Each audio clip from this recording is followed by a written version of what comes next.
Bien-aimés de Dieu, Jésus est l'accomplissement de ce que les prophètes ont annoncé. Mais beaucoup ne l'ont pas reçu.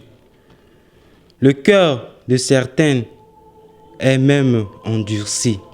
Ceux qui l'ont accueilli comprennent de mieux en mieux le dessein de Dieu, alors que ceux qui sont restés attachés à leur conception perdront tout.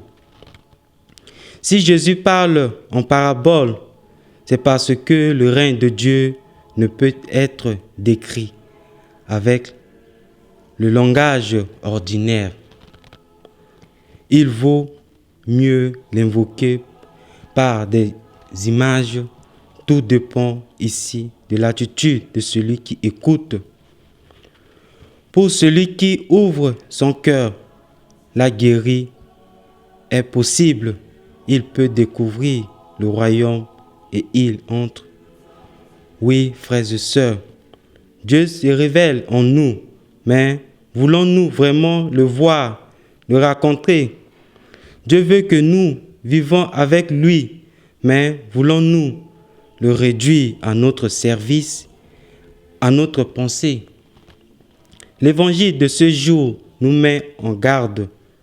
Ouvrons-nous à Dieu et à sa parole de tout notre cœur, car si nous n'en restons à une approche extérieure, à une approche intellectuelle, alors ce que nous croyons avoir, c'est ce que nous croyons savoir de Dieu reste fort de disparaître comme étant erroné.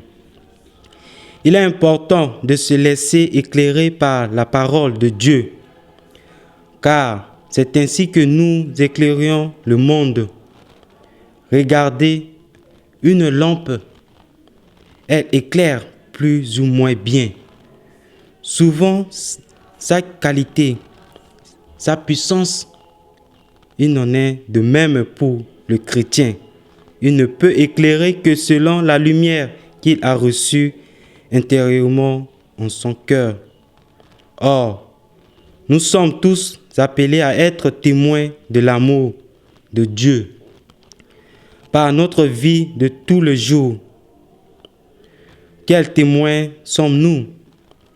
Peut-être est-il temps de nous laisser toucher par la parole de Dieu afin de régner non plus comme des petits chèvres, mais comme des véritables phares au milieu des récits de ce monde.